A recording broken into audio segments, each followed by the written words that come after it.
R$400. É isso que vai sobrar para você depois de comprar uma cesta básica ganhando um salário mínimo em São Paulo.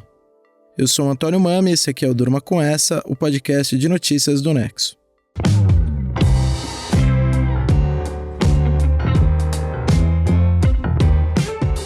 Olá, eu sou o Conrado Corsaletti, estou aqui com o Antônio para apresentar esse podcast que vai ao ar de segunda a sexta, no fim da tarde e início da noite, sempre com notícias que podem continuar a ecoar por aí.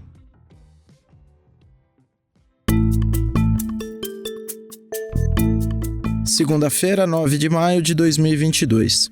Dia em que o ministro da Economia, Paulo Guedes, tentou justificar a falta de aumento real no salário mínimo durante o governo do presidente Jair Bolsonaro. Então, fomos atingidos por essas duas grandes guerras, né? Uma da comida e da energia e a outra da crise sanitária. E a verdade é que essa geração pagou pela guerra. Nós pagamos pela guerra. Nossa dívida PIB subiu pouco. Nós pagamos, fizemos sacrifícios, ficamos sem aumento de salário, tivemos uma recuperação econômica forte, não houve o aumento de salário real, porque durante uma guerra o normal é até perdas importantes. E nós estamos lutando para preservar pelo menos o salário mínimo, para preservar os empregos, para preservar a capacidade de investimento do país. Tá aí o Paulo Guedes ao falar num evento no Ministério da Economia em Brasília. Ele está fazendo uma avaliação geral do cenário econômico do país. A guerra da comida e da energia a que ele se refere é a guerra na Ucrânia, que afetou os mercados de commodities com um forte impacto sobre o petróleo a partir da invasão russa em fevereiro deste ano. A guerra da crise sanitária é a pandemia da Covid-19, que se arrasta desde março de 2020. O Guedes fala ali do que ele considera trunfos do governo na economia, começando pela relação entre a dívida pública e o PIB, algo que é considerado um indicador da saúde financeira de um país. Essa relação dívida-PIB compara a magnitude de tudo que o país deve a quanto consegue produzir por ano. A dívida pública fechou o ano de 2021 em 7 trilhões de reais.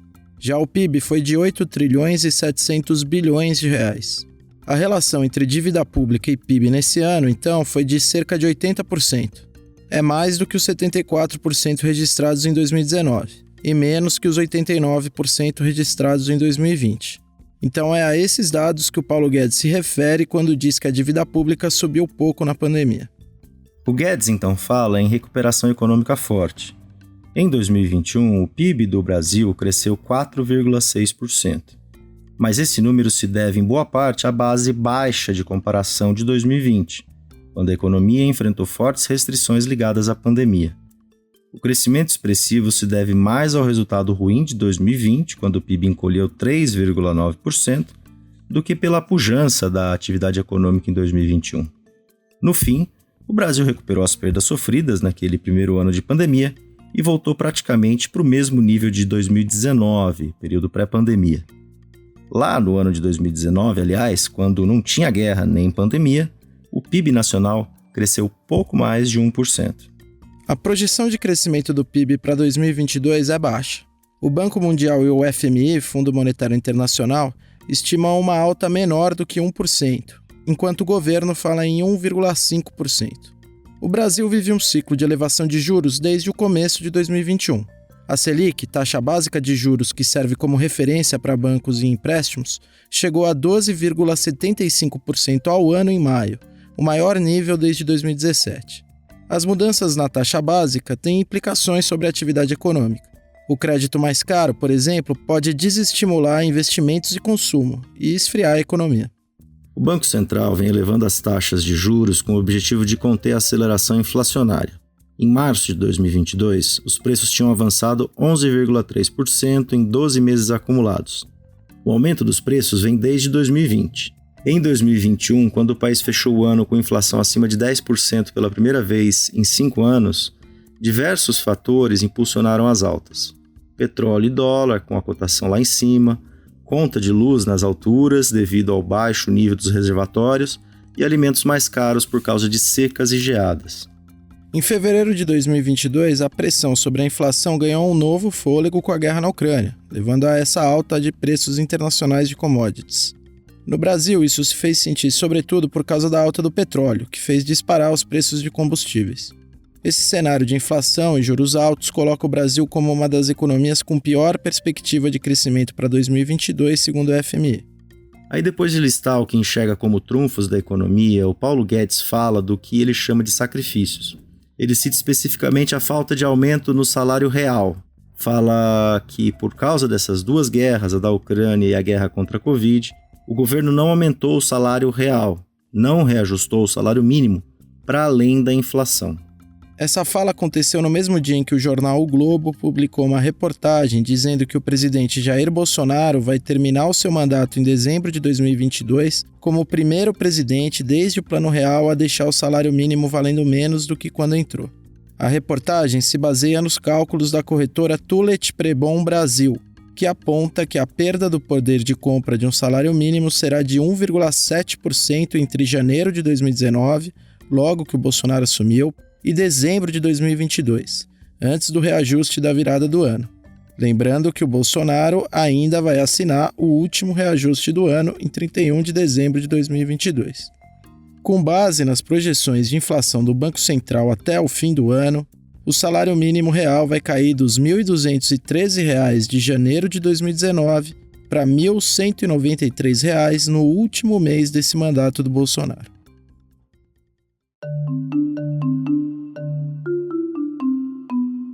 Até 2011, o salário mínimo era livremente estipulado pelo presidente da República. Entre 2000 e 2011, houve ganho significativo em relação à inflação. A política do salário mínimo do governo Lula de aumentos seguidos, associada a programas sociais como Bolsa Família, foi responsável por uma expressiva redução da pobreza no Brasil. Aí, em 2012, o governo Dilma Rousseff criou uma regra para o aumento do salário mínimo. A regra levava em conta a inflação do ano anterior, no índice INPC, Índice Nacional de Preços ao Consumidor, e o crescimento do PIB nacional, registrado 2 anos antes. A ideia da fórmula era repor as perdas inflacionárias e garantir um aumento quando a economia crescia. Em 2014, o PIB cresceu muito pouco. Em 2015 e 2016, ele encolheu. Isso significa que em 2016 o salário mínimo teve reajuste real pequeno, e em 2017 e 2018 foi corrigido apenas pela inflação. O primeiro ano do Bolsonaro na presidência foi também o último ano de vigência da lei de reajuste do salário mínimo, considerando o crescimento do PIB. Em 1º de janeiro de 2019, o presidente recém-empossado assinou um decreto elevando o mínimo de R$ 954 para R$ 998. Foi o último reajuste, com aumento real do salário mínimo, ou seja, um aumento que superou a inflação. A regra do reajuste do salário mínimo da época da Dilma deixou de valer em 2020. O governo Bolsonaro não chegou a aprovar nenhuma lei sobre a correção do mínimo, e desde então tem seguido o reajuste básico exigido pela Constituição, que é de restituição frente à inflação. Uma forma de avaliar o poder de compra do salário mínimo é olhar para o preço da cesta básica, que é composta por itens essenciais de alimentação. Esse preço é calculado mês a mês pelo DIEESE, o Departamento Intersindical de Estatísticas e Estudos Econômicos. Em abril, o valor da cesta básica aumentou em todas as 17 capitais pesquisadas pelo DIEESE. E os alimentos da cesta básica tiveram uma alta muito maior do que o IPCA, o índice de preços usado para o cálculo da inflação oficial. Enquanto a prévia da inflação de abril fechou com um acumulado de 12 meses em 12%, o aumento da cesta básica nessas capitais no mesmo período foi de 25% a 30%. Em São Paulo, a cesta básica custava R$ 804 em abril. Isso equivale a 70% do salário mínimo vigente, que é de R$ 1.212. Comprando uma cesta básica, sobra um pouco mais de R$ 400 para o trabalhador passar o mês na capital paulista. As projeções do Banco Central têm subido nas últimas semanas e projetam que a inflação continue alta. Ou seja, o poder de compra do salário mínimo vai continuar sendo corroído. Os ganhos deteriorados se somam ao cenário de crise social, com fome, relatos de miséria, fila para conseguir ossos e restos de carne, famílias cozinhando com lenha por não conseguir pagar por um botijão e aumento da população de rua. Um cenário que não casa com o discurso otimista do ministro da Economia.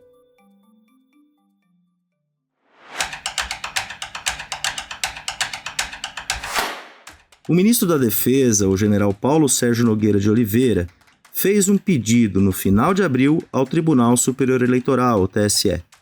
A Isabela Cruz, redatora aqui do Nexo, vai falar pra gente sobre que pedido é esse. Bom, na Comissão de Transparência Eleitoral do TSE, tem um representante das Forças Armadas. É o general Heber Portela, chefe da Defesa Cibernética do Exército. Aquele que já mandou quase uma centena de questionamentos ao tribunal sobre o processo de votação no Brasil. Pois bem, agora o ministro da Defesa, outro general, pediu ao TSE para que as comunicações entre essa comissão de transparência e o Portela passem diretamente por ele, general Paulo Sérgio de Oliveira.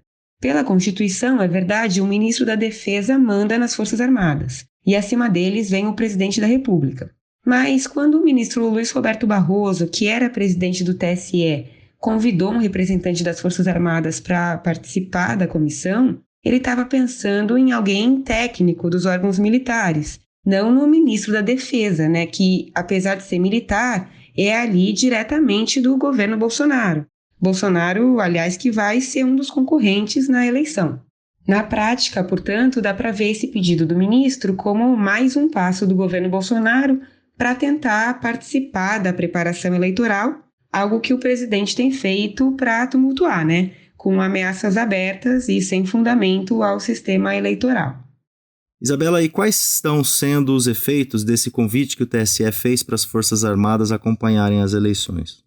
A ideia de permitir a participação das Forças Armadas numa comissão do Tribunal de Cúpula da Justiça Eleitoral era de que os militares entendessem o processo de votação e atestassem a credibilidade do sistema, evitando que o discurso golpista de Bolsonaro e dos seus aliados mais radicais ganhasse corpo. Mas o representante das Forças Armadas, escolhido pelo então ministro da Defesa, o general da Reserva Walter Braga Neto, que deve ser vice de Bolsonaro nas eleições, começou a mandar dezenas de questionamentos ao TSE, vários dos quais sobre questões já plenamente esclarecidas. Aí veio o Bolsonaro e começou a dizer que os militares tinham até que fazer uma contagem paralela dos votos. Enfim, os próprios ministros do Supremo e do TSE começaram a considerar que o convite foi um tiro no pé. Acadêmicos e analistas políticos já tinham previsto que pelo menos parte das Forças Armadas poderia, na verdade, aderir a um discurso golpista de Bolsonaro. Eles também destacaram que o envolvimento das Forças Armadas num processo eleitoral é algo perigoso que não existe em nenhuma democracia do mundo. Bom, hoje o pedido do ministro da Defesa foi mais um capítulo dessa história que tem saído do controle. O texto da Isabela você lê no nexojornal.com.br.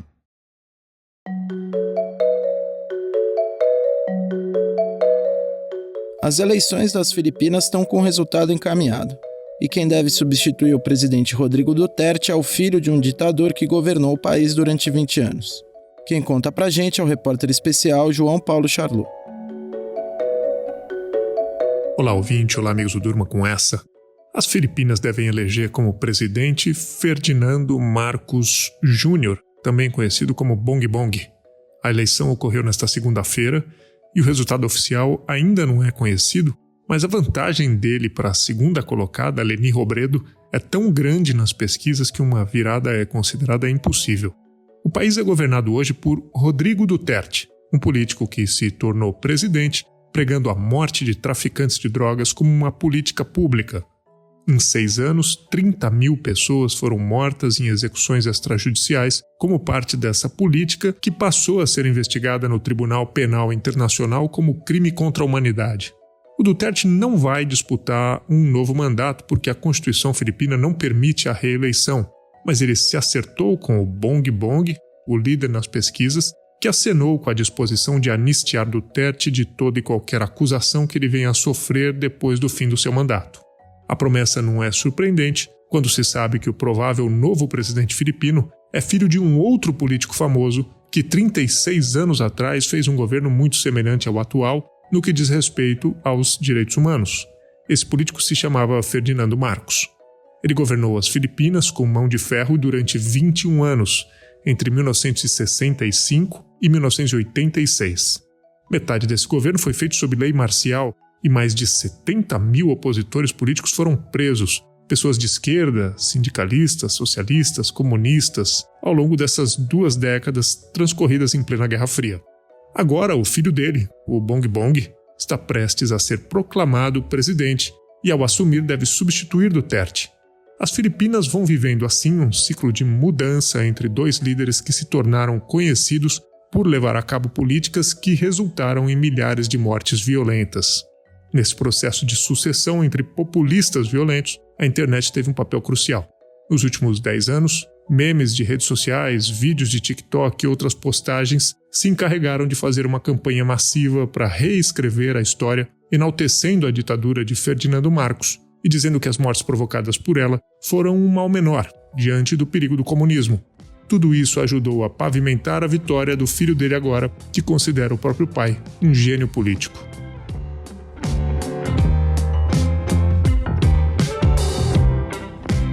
Do salário mínimo no governo Bolsonaro, passando pela participação dos militares no processo eleitoral brasileiro, até as eleições nas Filipinas, durma com essa.